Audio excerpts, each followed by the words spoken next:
할렐루야. 오늘 하나님의 도우시는 능력 안에 넉넉히 승리하는 한 날을 살아가는 저와 여러분 모두가 되어줄 수 있기를 소원합니다.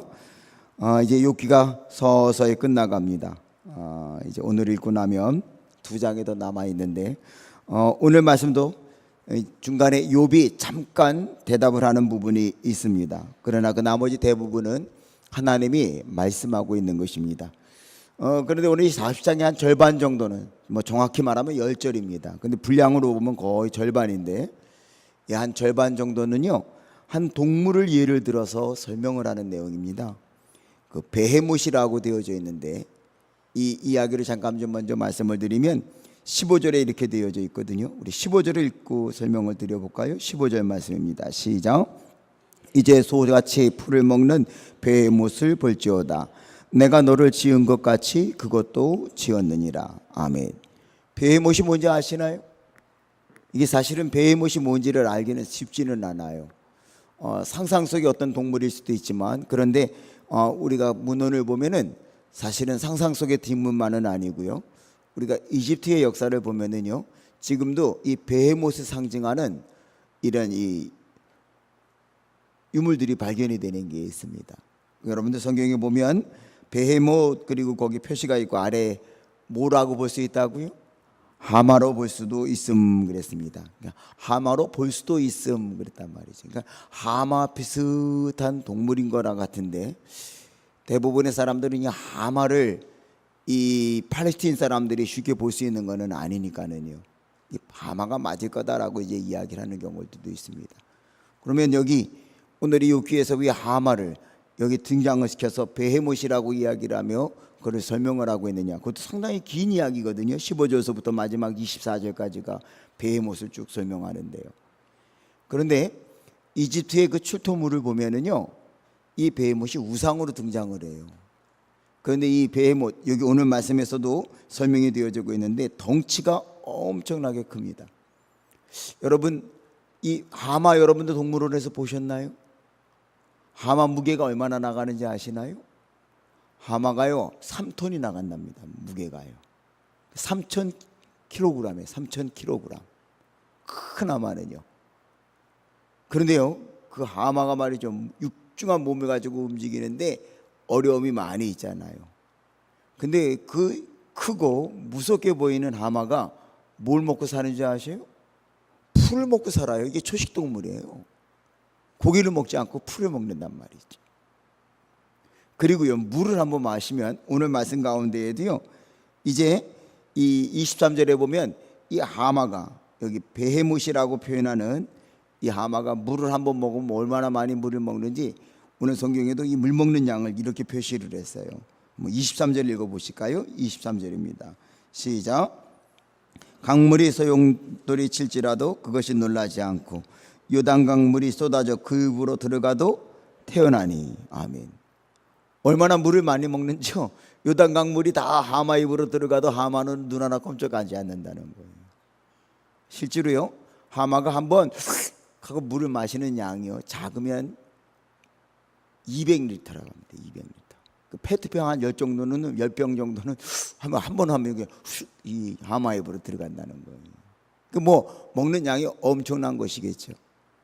그런데 여기 오늘 이 베헤못에 대해서 쭉 설명을 하는 것은 여기 백향목 같다 생겨진 거 가만히 묘사하는 걸 보면은요 이게 아주 이 베헤못 하마는 탄탄하고 크고 물도 많이 먹고 물만 많이 먹으니까 이게 얼마나 그렇겠습니까? 그런데 그게 풀 먹고 사는 거 너 아느냐? 그리고 중요한 거는요 여기 오늘 15절의 말씀을 보니까 이 베헤못을 누가 만들었어요? 그것도 내가 지었다는 거예요. 15절 말씀 보니까 이제 소같이 풀을 먹는 베헤못을 볼지어다 내가 너를 지은 것 같이 그것도 지었느니라 그랬거든요. 저와 여러분을 창조하신 하나님이 베헤못도 만들어 놓으셨다는 거예요. 즉 하마 그것도 만들어 놨다.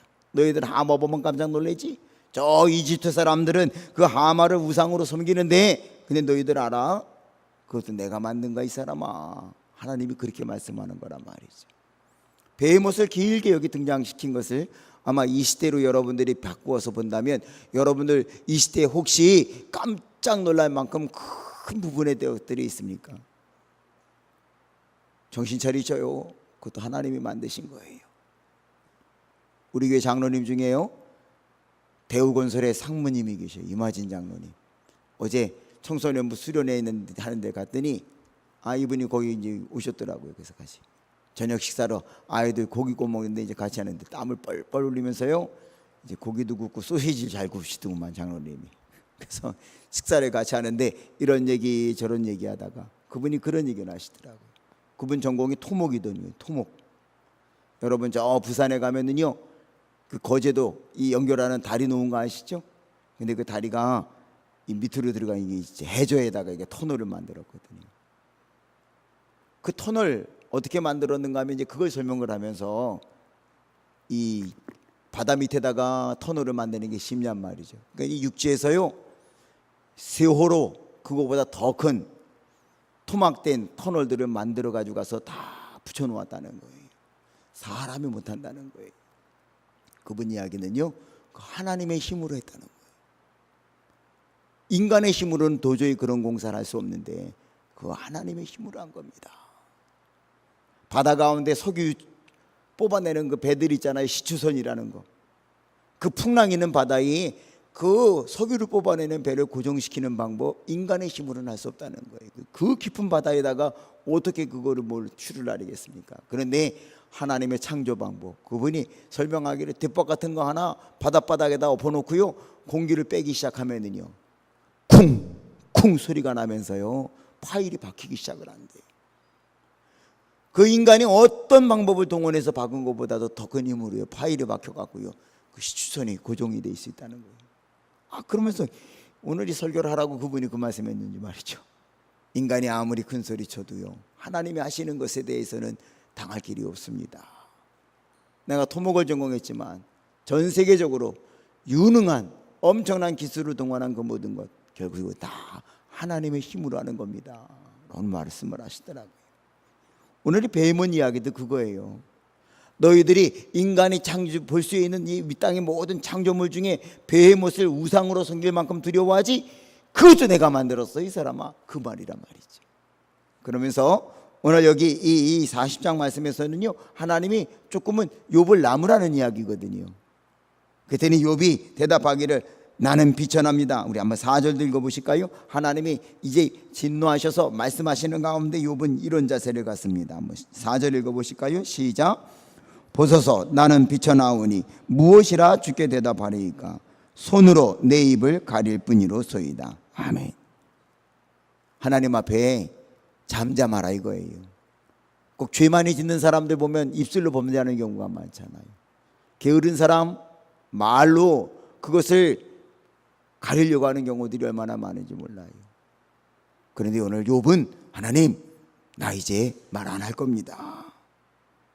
내 입을 그리고 4절 보니까 내가 한 번 말하였사온즉 다시는 더 대답하지 않겠습니다. 이게 40장에 나오는 욥의 이야기 전부거든요.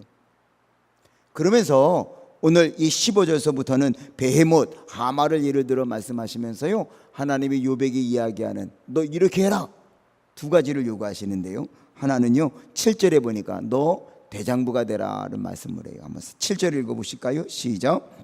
너는 무엇처럼이요 대장부처럼 허리를 묶고 내가 내게 묻겠으니 내게 대답할지니라. 이 대장부라고 하는 단어가요 참 흥미있는 단어예요. 이 대장부라는 단어가 게베르라고 하는 단어인데요, 이 게베르라고 하는 단어는요 사전적인 의미를 보면 그냥 남자라고 하는 의미도 있어요.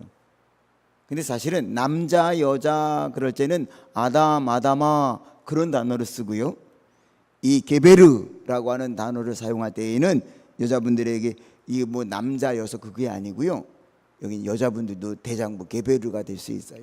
이 게베르라가 가지고 있는 그런 의미는 어떤가 하면 진짜 힘의 절정에 이르고 있는 그 남자를 의미하는 거거든요. 남자다운 남자의 모습, 그것을 우리들이 보면 유능하고 능력 있는 자라고 하는 그런 뜻이란 말이죠. 그러니까 남성과 여성을 비교해서 남성을 말할 때 게베르라고 하는 말을 하는 게 아니라 정말 유능하고 능력 있는 그런 모습을 갖춘 사람들만이 대장부 게베르라고 하는 말로 칭하는 거거든요. 그런데 하나님이 욥을 향하여 지금 너 게베르가 되라고 말씀하고 있단 말이죠. 오늘 이 새벽에 주님 앞에 나와 첫 시간에 간구하는 저와 여러분, 이 세상의 모든 것 다 하나님이 만드셨습니다. 베헤못도 하나님 내가 지으셨다고 말씀하셨으니까 말이죠. 그러므로 우리들이 그 전능하신 하나님 앞에서 나는 잠잠하되 할 수 있다면 대장부가 되시라고. 말만 무성한 어리석은 자가 되지 말고요, 우리가 하나님 앞에 유능하고 능력 있는 성도들이 되어질 때에, 오직 성령의 능력을 힘입어 온전한 성도들이 되어질 때에 주의 영광에 드러나게 되어질 줄로 믿습니다. 그러면서 10절서부터 14절까지 있는 말씀을 보면 너 이렇게 해라, 그러면 내가 너 인정할게 라고 하는 말씀하고 있는데, 중요한 것은 사실은 오늘 말씀 보면 10절과 11절에서 하나님이 대장부는 이런 사람이야, 대장부는 좀 이렇게 되라 라고 하는 것을 말씀하는 걸 보게 됩니다. 우리 한번 10절 11절을 같이 한번 읽어보실까요? 10절과 11절 말씀입니다. 시작. 너는 위엄과 존귀로 단장하며 영광과 영화를 입을지니라. 너의 넘치는 노를 비우고 교만한 자를 발견하여 모두 낮추되. 그랬습니다. 그 다음에 12절은 한 번 더 반복하고 있는 이야기고요. 그렇게 되면 이제 14절에 이르러서 그리하면 내가 너 인정할게 라고 하는 말씀을 하고 있단 말이죠.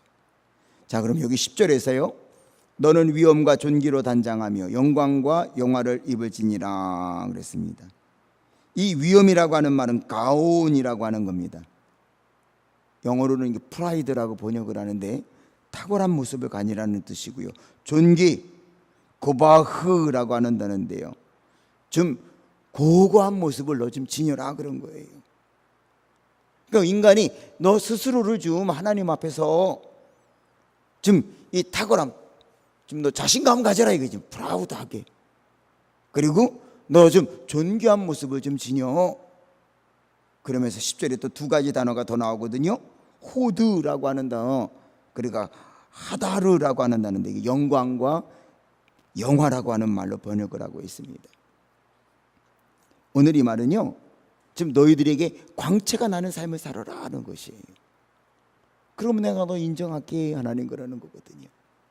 여러분의 삶에서는 광채가 나나요? 혹시 여러분들 유명한 화가가 성인을 또는 천사를 그린 그림을 보셨나요? 그 특징이, 그 이제 물론 그 미술사를 보면 그 후대에는 또 이제 그걸 다 안 그리는데, 성인들을 이렇게 그림을 보면 뒤에 이렇게 후광이 있는 거, 달 있는 것처럼 말이에요. 둥그렇게 해갖고 말이에요, 노란빛을 칠하기도 하고요. 그래서 광채가 나게 하는 거 여러분 보셨나요? 그 헤일로라고 하는 거거든요. 헤일로. 광배라고도 하고요. 뒤에서 이게 광이 나는, 빛이 나는 모습을 천사나 성인들은 뒤에서 이렇게 광채가 이렇게 쭉 나고 있는 거, 그런 그림을 그립니다. 개신교는 사실은 이 성화에 대해서 조금은 좀 소홀히 여기는 게 있어서 종교개혁 이후에 이 헤일로를 그리는 것이 약해지는 부분이 있지만, 그러나 지금도 여전히 동방정교회나 천주교에서는 성화를 그릴 때 이 헤일로를 이렇게 나타내는 경우들이 많거든요. 근데 이 광채를 화가들이 그리게 되는 근거도 뭔가 하면요, 바로 여기 오늘 10절에 있는 말씀처럼 하나님 앞에 거룩한 삶을 사는 사람들은요, 광채가 나야 된다는 거예요. 광채가 말로 죄짓고 그러는 것이 아니고요, 말만 무성한 게 아니고요, 그의 삶에서 아름다운 광채가 나는 모습이 있어야 된다는 것입니다. 그러면 하나님이 너 인정할게 그러시는 거거든요. 오늘도 우리들이 한날을 살아가는 동안에 저와 여러분의 삶을 통하여 하나님의 광채가 나는 삶이 되어질 수 있기를 소원합니다. 그리고 11절이 사실은 이게 하나님이 우리에게 참 의미 있는 말씀을 하는 건데요, 11절에는 이렇게 했거든. 너의 넘치는 노를 비우고 교만한 자를 발견하여 모두 낮추되, 12절 모든 교만한 자를 발견하여 낮아지게 하며 악인을 그들의 처소에서 짓밟을지니라 그랬어요. 이 뭔지 아세요? 너 말 그렇게 하고 그러는 사람들, 그러면 내 앞에서 말하지 마. 네가 정의롭고 그러면 저 잘못된 사람들한테 가서 좀 그렇게 얘기를 해라. 그 말이랑 똑같다고요. 그래서 쉽게 번역된 성경에 보면 11절 12절을 이렇게 번역을 해요. 교만한 자들을 노려보며 내 끌어오르는 분노를 그들에게 쏟아내고 그들의 기백을 꺾어보아라. 모든 교만한 자를 살펴서 그들을 비천하게 하고 악한 자들을 그 서 있는 자리에서 짓밟아라, 그런 뜻이란 말이죠. 근데 세상에 제일 비굴한 사람들은 어떤 사람들이에요? 정작 힘 있고 그런 사람들 앞에서는 그들이 잘못해도 그 앞에서는 아부하잖아요. 근데 힘없는 사람 앞에서는 큰 소리 치려고 그러고 자기 할 일 안 하고 그런단 말이에요. 그게 제일 비천하고 비굴한 사람들의 모습이라는 거죠. 오늘 진정한 대장부는요, 그의 삶에서 광채가 나야 될 뿐만 아니라 내게 있는 그 모든 분노는 잘못된 사람, 불의한 것을 향해서 이야기할 수 있어야지. 하나님 앞에서는 잠잠하고 불의한 것에서는 이야기를 해야 되는데, 불의한 것 앞에서는 아무 말 못하고 하지 않아도 되는 말로 영광을 가린다면 그건 진정한 대장부가 아니라는 것입니다. 오늘 말씀 한번 정리해 볼게요. 15절서부터 24절까지의 긴 말씀은요, 베헤못이라고 하는 하마, 이것을 등장시킨 이유는 이 애굽의 사람들이 아주 힘 있는, 그들이 우상으로 섬길 만한 동물이었기 때문입니다. 그런데 하나님은요, 야, 그 베헤못 그 내가 만들었어, 그 말이란 말이죠. 그러면서 너 하나님 앞에서 좀 대장부가 돼, 능력 있는 유능한 신앙인이 돼야지. 그렇게 되는 방법은 하나님 앞에서는 잠잠하고 지금 내 삶에 광채가 나야 되며, 내게 분노가 있다면 불의한 자들을 향하여 그 분노를 쏟아낼 수 있는 용기와 결단이 있어야 됨을 오늘 이 말씀은 우리에게 주고 있습니다. 오늘 바라기는요, 오늘도 이 하나를 살아가는 동안에 이 모든 것 다 하나님이 주셨습니다. 하나님 앞에서 대장부가 되라. 그래서 신약 성경에서도 보면 너는 힘써 대장부가 되라, 그렇게 말씀하는 부분이 있잖아요. 우리가 신앙의 대장부가 되기 위해 하나님 앞에서는 모든 것 아시기에 잠잠하지만 불의한 세상을 향해서는 담대하게 외칠 수 있는 믿음의 길을 걸어가는 저와 여러분 모두가 되어질 수 있기를 주의 이름으로 축원합니다.